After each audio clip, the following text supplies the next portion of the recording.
Hey guys, it's DJ. Welcome back to the channel. If it's your first time here, welcome. In today's video, I want to respond to this post I saw on the voice acting subreddit. And it says, am I the only one getting really burned out from applying on voices.com all the time? Lately, the constant checking, submitting, custom readings has been wearing me down a bit. I know it's part of the process, but I'm curious if other people feel the same or if I'm just handling it badly. Burnout is real, man. I'll be honest with you. Yeah, anybody who tells you they don't get burned out in this industry, all right, I gotta they lying to you, man, all right? They lying to you. I mean, there's some people who might be able to hide it better, but it will happen at some point in your career. I don't care if you are doing voices.com or voice123, the pay-to-plays, if you're getting auditions from agents or your manager, your representation, doing all of these auditions over and over and over and over again, day in and day out, it wears on you. And so in today's video, I want to talk about what I think causes burnout, and then 3 of the ways that I actually deal with burnout and how to get out of that funk. My thoughts on burnout can be distilled in like one simple thing, and that is unrealistic expectations. At its core, I think that's what causes it. Most of us come from industries where we were employees at some company, in the military, federal government, whatever. When you're in that kind of role, it's very easy to get that daily feedback or regular feedback. You can kind of see the results or the outcome of the effort that you've put in. And so if I use myself as an example, when I was a medic in the military, if a patient comes in, they come in, we stabilize them and treat them, and then they're out. You could be a teacher, and you can see that you're teaching students, and these students are scoring higher in the tests. They are being less disruptive in class. What I'm trying to say is most industries, there's a way to see that the work that you're doing matters. However, as an actor, we are small business owners. We are the boss. But that also comes with the fact that nobody's going to tell you, hey, that was great. It's very rare that we're going to get feedback on our auditions. It's very rare that we're going to know if we got that shortlist through an agent or manager. Then you don't really know if you're shortlisted on something. On voices.com, voice123, you can see the little button, little thumbs up, right? They let you know that they listened to it and they liked it. But how many of you have experienced the fact or experienced them not even listening to your audition? Like you send like 30 auditions and only 15 get listened to?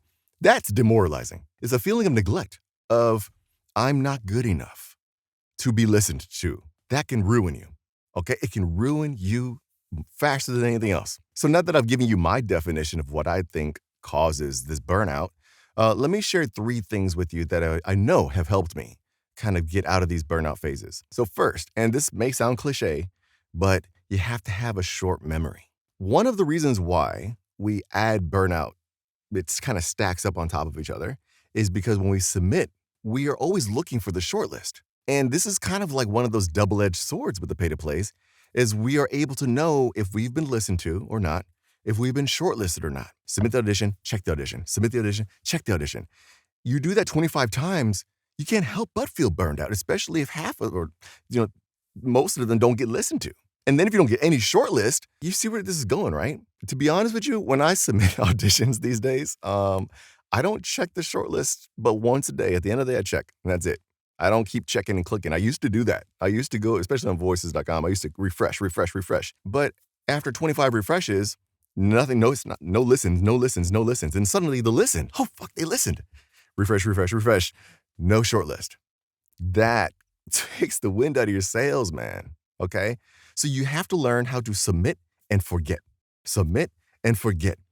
If they want to hire you or book you, they will find you and let you know, hey, we loved your read, we'd love to book you. And I think that's why auditions from agents and managers are better in a way, because I don't know if I ever get shortlisted. I just don't know. All right, those auditions get sent off and they're gone. All right.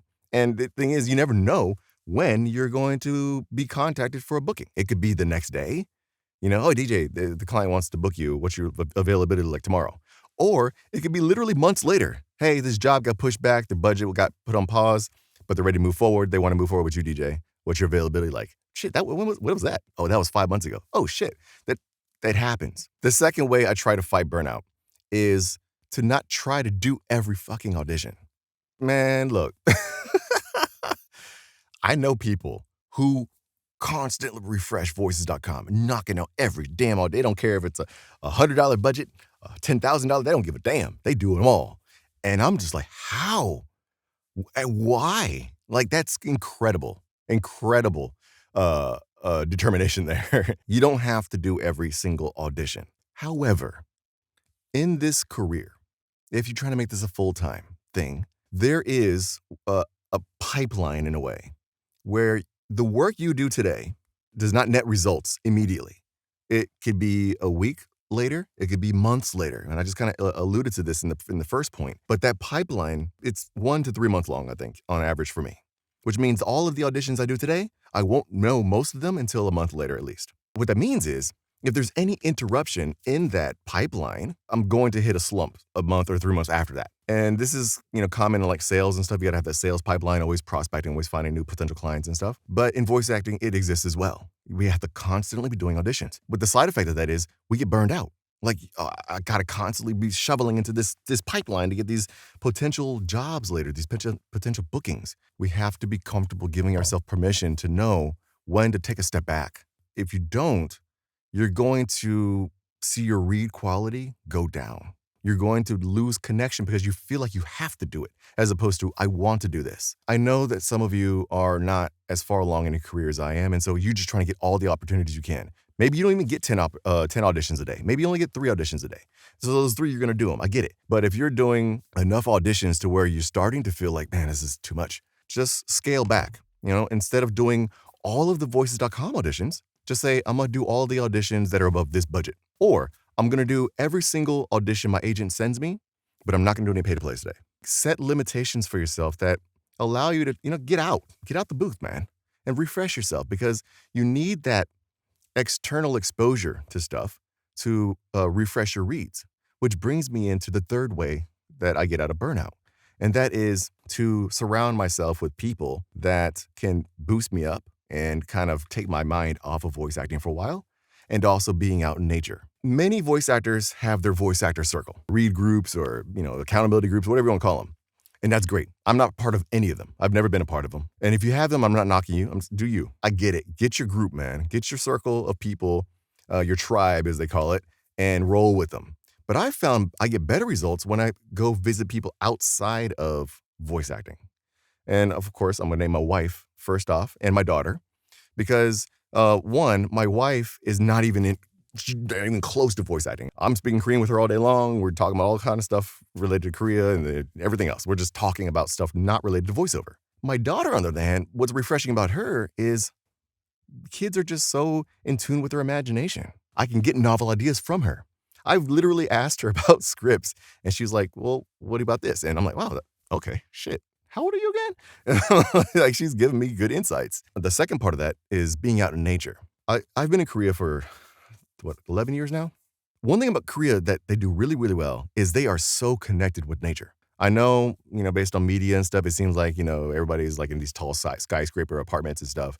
But actually, when you're not in the city, like the big city of Seoul, it's so easy to be out in nature. I literally am right next to a park. Like, outside my window is a park. Being out there in nature allows you to get back to what makes us humans. And I know this, like I said, sounds weird, man, but this book that I've been reading, it's called Nature in the Mind. It talks about like the neuroscience behind how nature impacts our brain and how it helps us to develop personalities, habits, community. The results of these studies they're really good, like astonishing. When humans spend time in nature, just minutes in nature, all those the creativity impulses start firing like crazy, which you need in this booth. And not only that, by being out in nature, just going out to the park and sitting on a bench and just watching what's happening, the sights, the sounds, the smells, the feelings, all of that is being ingested and internalized. And that just gives you more ammunition to use when you're trying to create pre-lives. Just take you 30 minutes, go outside for a walk, get you a coffee or something or tea, and then come back in. I guarantee you'll feel so much better. When you're feeling burned out, how do you get out of that? How do you deal with that? How have you built your resilience over your voiceover career? If you're somebody who has been in for many years, what have you done to help you, be more resilient against burnout? Let us know in the comments down below, and I will see you guys in the next video.